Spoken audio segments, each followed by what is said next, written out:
শুভেচ্ছার স্বাগতম। মার্কা কি আছে? কোন সে মার্কা? হরে কৃষ্ণ হরি বল দাড়িপাল্লা টাইনে তোল। জামায়াতে ইসলামের এমন স্লোগান আগে কেউ কখনো শুনেছেন? যেহেতু শোনেননি সেহেতু চমকেই তো ওঠার কথা, কারণ এমন জামায়াতে ইসলামকে কেউ তো কখনো কল্পনাই করেনি। কিন্তু বাস্তবতা হলো খুলনা ১ বটিয়াঘাটা দাকোপ আসনে আগামী জাতীয় নির্বাচনের জন্য জামায়াতে ইসলামী যাকে মনোনয়ন দিয়েছে তার নাম কৃষ্ণ নন্দী। দাড়িপাল্লা, নন্দী বাবুর, ইউসুফ ভাইয়ের, হিন্দু ভাইদের, ওই মুসলিমের। আপনি জামায়াতে ইসলামের কোন পর্যায়ের সদস্য? আমি জামাত ইসলাম ডুমুরিয়া উপজেলা সনাতন শাখার সভাপতি। আপনারা যার কথা শুনলেন তার নাম কৃষ্ণ নন্দী। খুলনা ১ আসনে আগামী জাতীয় নির্বাচনের জন্য জামায়াতে ইসলামী তাকে মনোনয়ন দিয়েছে। চমকে ওঠার মতো খবর বটে, কারণ জামায়াতে ইসলামীকে তো এই দেশের মানুষ ইসলাম ধর্মভিত্তিক একটি রাজনৈতিক দল হিসেবেই চেনে। সেখানে এমন মনোনয়ন একটা নতুন ইতিহাস তৈরি করলো, সেটা বলাই যায়। আমি এই জামাতের সাথে 2003 সাল থেকে জামাতের রাজনীতির সাথে জড়িত। 2003 সাল থেকে 2003 সাল থেকে এইটা একটা সাহসের ব্যাপার না? বাংলাদেশে তো কনসেপচুয়ালি হচ্ছে যে এরকম কেউ চিন্তাই করে না। অবশ্যই অধ্যাপক মিয়া গোলাম পরের হাত ধরে 2003 সালে আমি যোগদান করি। সেই ধরেই আমি জামাত ইসলামে আসি।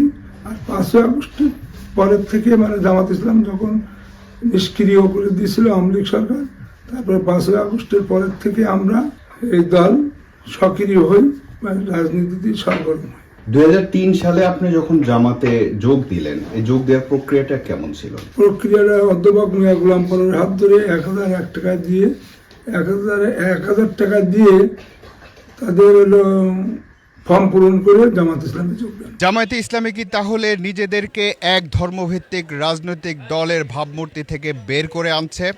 কৃষ্ণ নন্দীর কাছে অনেক কিছু জানার আছে আমাদের। বাংলাদেশের মানুষ সবাই জানে জামায়াতে ইসলামী, তো সেই জায়গায় আপনি মানে অন্য ধর্মের হয়ে যেটা মানুষ চিন্তাই করে না, সেই জায়গায় আপনার এটা কিভাবে চিন্তা ভাবনাটা? জামাত ইসলামী কমিউনাল সাম্প্রদায়িক সম্প্রীতি বজায় রেখে এই দলের আদর্শ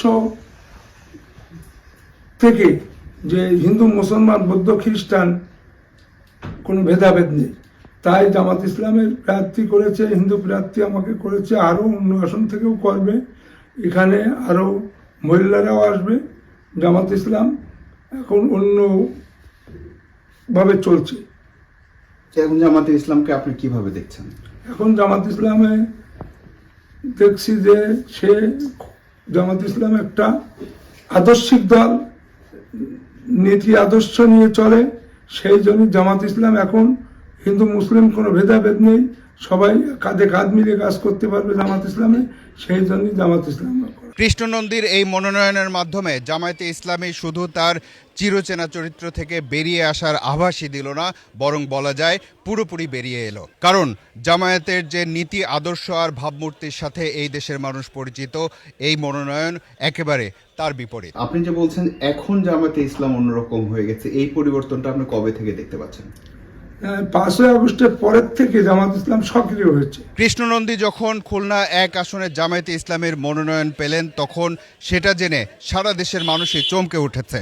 আমরা জানতে চাই এই আসনের ভোটাররা ব্যাপারটাকে কিভাবে নিচ্ছেন। জামাতে ইসলামের দাকব বটিয়াঘাটার মতন জায়গায় একজন হিন্দু প্রার্থী দিয়ে এটা একটা চমক। এখন দিছে তারা নমিনেশন সে করুক, অসুবিধা কি? মানে হিন্দু মানুষ তাকে নমিনেশন যখন দলের থেকে দিতে, সেটাই তাদের সিদ্ধান্ত চূড়ান্ত, এটা আমাদের তো কোনো বলার কিছু নাই। আমার কাছে জামাত বিএনপি ওইটা কোনো কারণ না, যে উপযুক্ত ব্যক্তি সেই ভোট পাবে। যে প্রতিদ্বন্দ্বী প্রার্থী এসেছে, এই প্রার্থীর বিষয়ে যে কথা বলতেই নয়, যে কিছু কিছু লোকের একটু অসন্তুষ্ট প্রকাশ করে।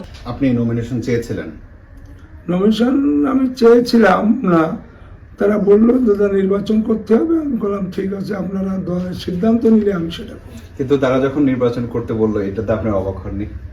অবাক হওয়ার কোনো কারণ নেই। যা বললো যে দাদা এতে কোনো নেই, হিন্দু মুসলমান কোনো ভেদাভেদ নেই, আমরা সেই আদর্শে বিশ্বাসী হয়ে আপনাকে মনোনয়ন দেব। এই আসনে আপনার অবস্থান কেমন হবে? এই আসনে আমার অবস্থা, মনে হয় আমার অবস্থা খুব ভালো হবে, যেহেতু আমি একজন হিন্দু মানুষ হিসাবে ওই আসনে আমাকে দিছে। আর ওখানে হিন্দু মুসলমান সবাই আমাকে পূরণ করবে আশা করি। তথ্য বলছে এই আসনে হিন্দু ভোটারের আধিক্য বেশি। এবং নির্বাচনের ফলাফল নির্ধারণে তারা বড় ভূমিকা পালন করে। ইউসুফ মাওলানা 10টা বছর এই মাঠটা সে বানাই নিয়েছে।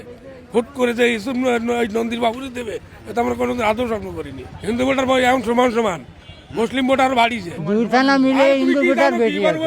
অন্য অনেক দল ছিল, মানুষজন, বাংলাদেশের মানুষজন মনে করে যে হিন্দুদের আওয়ামী লীগের প্রতি দুর্বলতা বেশি, সেই সব বা বিএনপি ছিল বা অন্য দলও ছিল, সেই সব বাদ দিয়ে আপনি জামায়াতের দিকে কেন?